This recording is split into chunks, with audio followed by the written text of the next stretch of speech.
Hello everybody, Drew here, tip of the Mint Flips, or I'm a stay-at-home dad and a part-time eBay reseller. And every 100 subscribers is a giveaway. So if you're watching, make sure you subscribe so you have a chance to win. I've got 10 orders going out today. I'm gonna push before I go to the post office to the very last second in case any other orders come in, because if it gets to a certain point in the day, I will end up not having to ship on that last day of the week because I have a 2-day handling time, and the weather's just been so nasty that I want to limit how many times I have to leave my house. I've had to shovel feet and feet of snow, and I'm over it, and it's cold.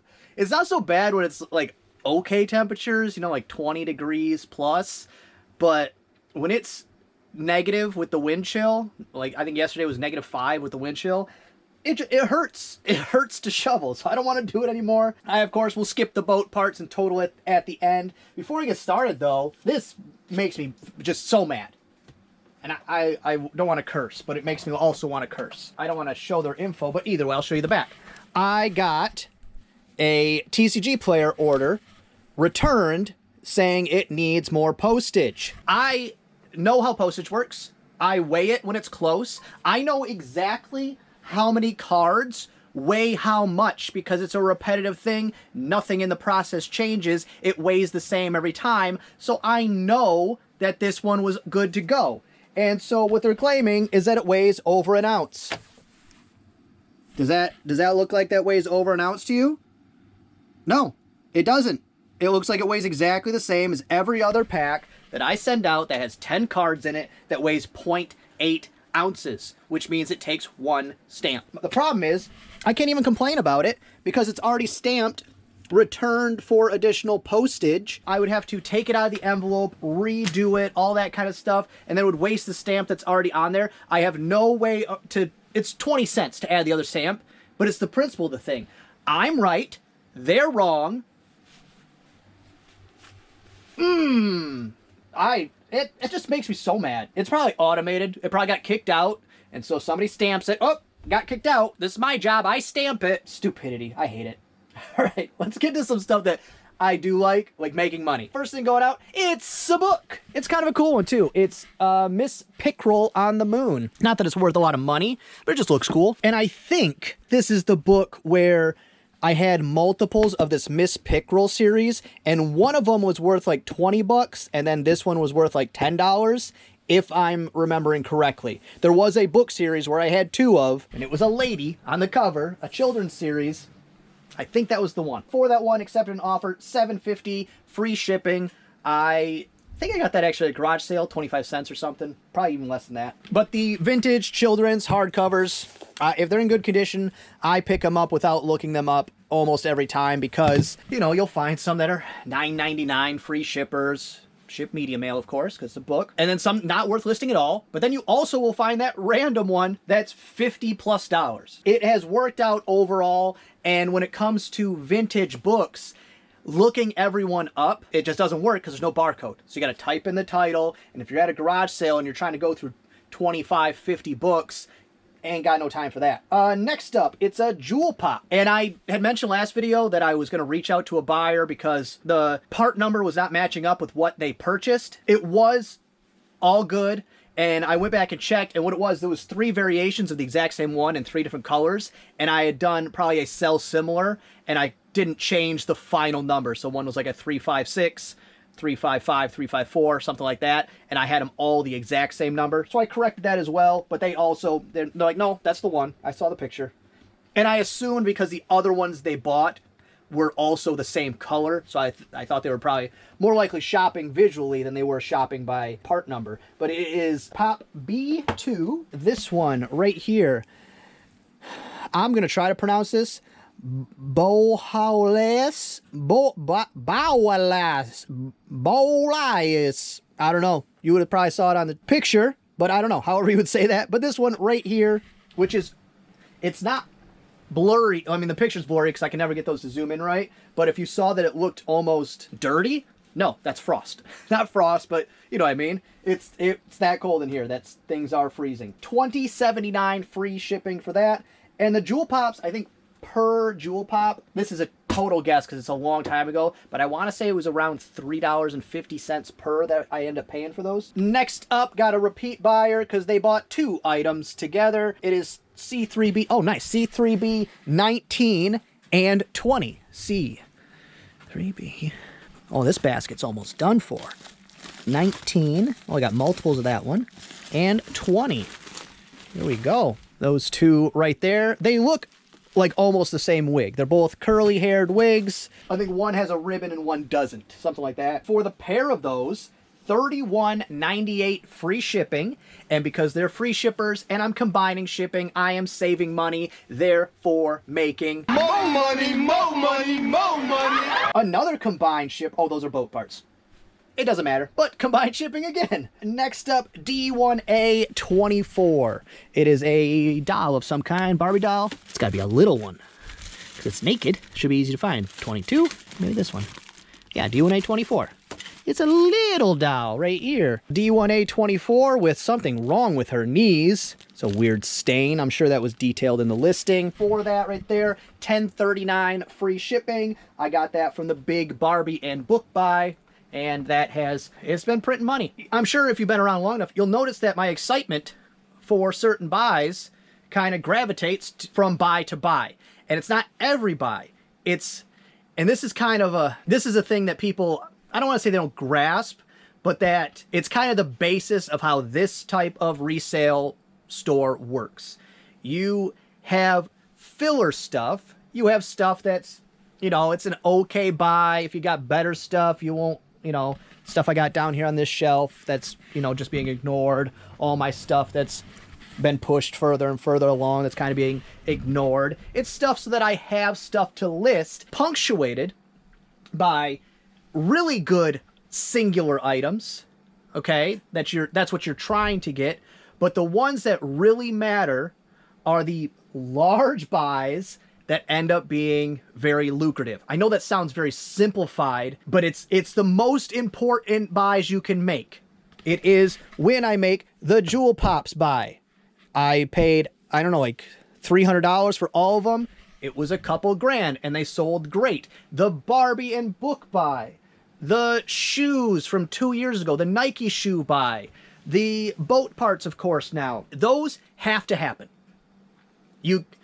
I don't like using words like can't, but it's much more difficult to survive if you don't get those larger volume, good return buys periodically. They don't have to happen every time. They don't have to happen very often, but you need a couple of those a year that really make up the difference in having a functional business instead of just a side hustle, or just keep the amount of work you have to put in check. You do need to have every once in a while a score where you go, yes, like you think about it when you're not working, like, yes, that was so good, so happy to have it. Those do have to happen. Next up, it is a Philips Magnavox VCR. I almost pulled this out of the store day before yesterday.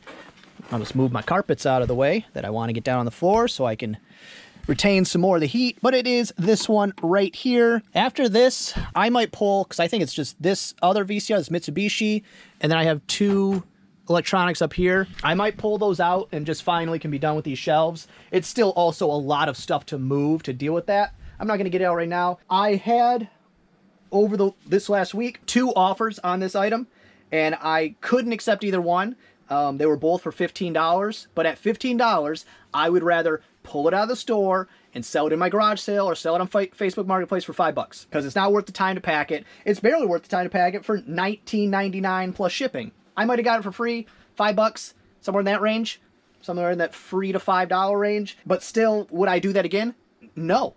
Are there VCRs I would buy again? Yes, 100%. But $19.99 plus shipping is not it. Next up, D2 is a lot of ceramic measuring spoons. Oh, they're wrapped up in this beautiful wrap job. This must have been Jen. This must have been when she was taking stuff to her apartment to list. Because if I did something like that, which I would wrap it, that makes sense. but I would just wrap it in bubble wrap. For those right there, $16.79 free shipping. I got those in a buy from a local reseller, Matt. He said, hey, let me, he said, let me take a shot at one of these Mikhail mystery box types of things. He's like, I'll hook you up with a mystery box. I think he charged me, I don't know, 20 bucks for it, 25 bucks for it. It was definitely worth it. Half of it I haven't even gotten listed yet, but that right there, $16.79 free shipping. If I haven't sold anything else from it, still pays for most of it. But it had a couple of really cool items in it, like this Addams Family figure, which isn't worth a ton of money, but I think it's awesome. I would like for that to just sit there. That's why it's on display. Next up, B1A is a almond Silverware lid. It is this one right here, I think. And the Silverware lids, they're my favorite. These are in the 20% off sale that's running right now. So it sold for $7.99 free shipping. These will sell for around $9.99 free shipping, depending on the color also, and depending on the time of year. And then last thing before the boat parts, it is Pat 15. And it is a Care Bear one. There we go. Bedtime Bear from Butterick 6226. And for that pattern right there, $8.79 free shipping. The patterns, I paid pennies. And how I paid pennies is that I got hundreds of them for free, and then I got additional ones for very cheap as well. Which, once the boat parts are done, I'm going to list a bunch of the bulkier stuff sitting around, just get out of the way, and then I am going to jump back on the patterns. They were doing okay, and it's a good enough thing to get me through the really cold, bitter cold months, so I don't have to heat the garage all day, every day listing stuff. I can just sit at my computer and list from there. So let's go ahead and get these boat parts. All right, not a ton today. $4.20 for the pair of those, $29.84. And you'll see specifically like this one and this one aren't in some type of regular packaging. A lot of the stuff came in multi-packs, you know, in pack of 5 or something, and sometimes those are open and there's only 3 left or whatever. So if it is sellable as a bundle, like there's any evidence that somebody would buy a 5-pack of these, I'm selling them as a 5-pack. I'm not trying to sell individual seals and washers and stuff if I don't have to. I'd rather just sell all of them for a discount, move stuff along a little better. But this item and this item both only had sales history of singular sales, so I'm taking that next step and opening them if they're not open and selling them like that. I do have these little baggies. My dad just randomly had a case of these he found in his storage. They don't work for a lot of stuff, but small stuff like this, they work great, keeps it looking professional. Also, these are great for the jewel pops now, so I don't have to use these right here, these team bags that I was using that I used to seal my cards. Instead of having to use those, I have these little jewelry bag type things. So that brings the boat total up to $2,440.96. Still chugging along. I love it. I really need to go out to storage and get some more boat parts to list.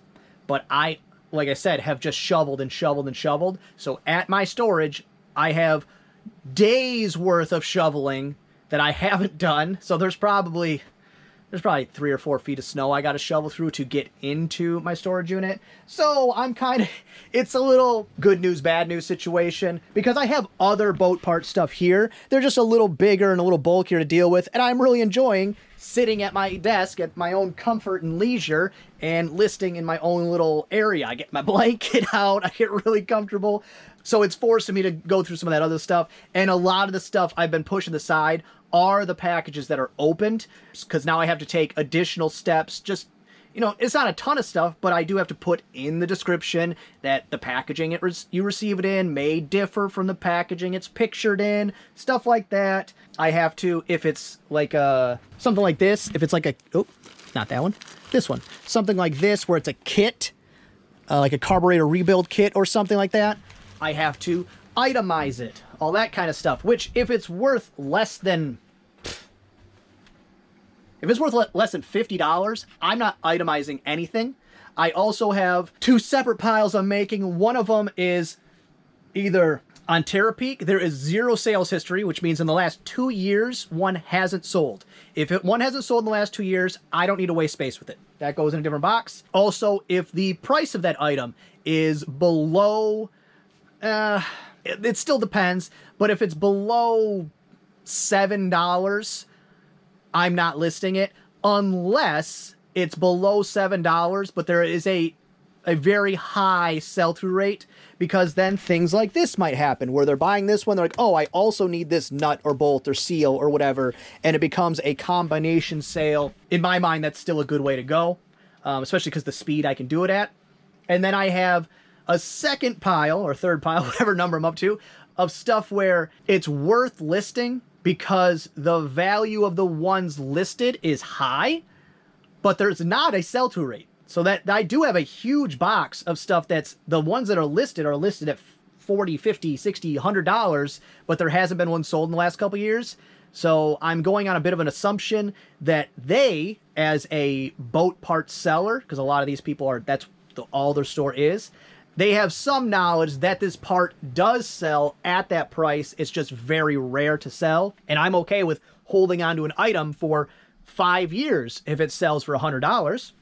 That's okay with me. So going through a little bit of that too. But I would rather just go and get some more of these boxes and just get back to flying through stuff and listing and listing and listing and making that money. All right, I was just about to pack stuff up and some more orders came in. One of them's good, so I'm going to pull that for sure. And this actually helps with my example. As you can see right here, this is one of the things that sold. It's a 5-pack of seals, which I think this was originally more than a 5-pack because you can see it's been opened and retaped. But 5-pack of same kind of thing as this. But for this right here, $5.19 plus shipping. So I'm not selling these individually at what, $1 free shipping? Ain't happening. And some of the stuff where I would do that is I would make, like, say that's a 5-pack. I would make my 5-pack as cheap as buying one. If there's not a need to buy more than one, sometimes people are going to be like, why? Well, I don't need 5 of them. What am I going to do with the extra 4? But if it's basically the same price as buying the one, they'll go, well, I might as well get 5 of them for the same price. That kind of thing. I don't have extreme knowledge. The only thing I have knowledge on is how to look at sell-through rate. Look at how many are listed, how many have sold, what do the ones that have sold look like. That's what I know how to do. You don't have to know every category. You don't have to know every single thing of every single item you sell. You just need to know how eBay works, how eBay itself works. You need to know how sales work. You need to know customer service. You need to know how to pack your stuff. Take care of the stuff you can take care of, and the rest of it will handle itself. And that's life. That's actually, I probably could have used that advice about 2 weeks ago. Take care of the stuff I can handle, and the rest of the stuff is going to do what it's going to do anyways. Next up, C2 is a lot of silverware. C2. And I'm thinking, I was thinking it's this one, but there's 2 big bags. So let me take a closer look at the pattern and the number of them. Oh, very easily distinguishable. They are from Custom Craft. They look kind of like, what is it called? A fleur-de-lis? The thing that like the New Orleans Saints have on their helmet? Right there. It's that. It's these ones. I just poked myself with a fork. Oh, there we go. You can see those better. But that kind of filigree type thing. But that little thing on top, it's not the same thing as the Saints have on their helmet. But that's what that's called, right? A fleur-de-lis?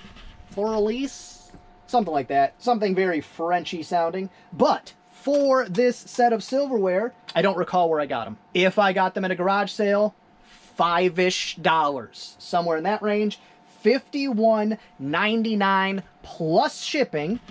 And I'm probably going to make $10 on the shipping because this will fit in a flat rate padded envelope, and I had it set up as Ground Advantage. I'll make some extra money there, and it's also a bumping up of a shipping service. And for those of you that don't know, you can always change your shipping laterally. We are offering the same service, but from a different company, or you can upgrade. Always. So if it's medium mail, you can ship it any way you want because medium mail is as low as it gets.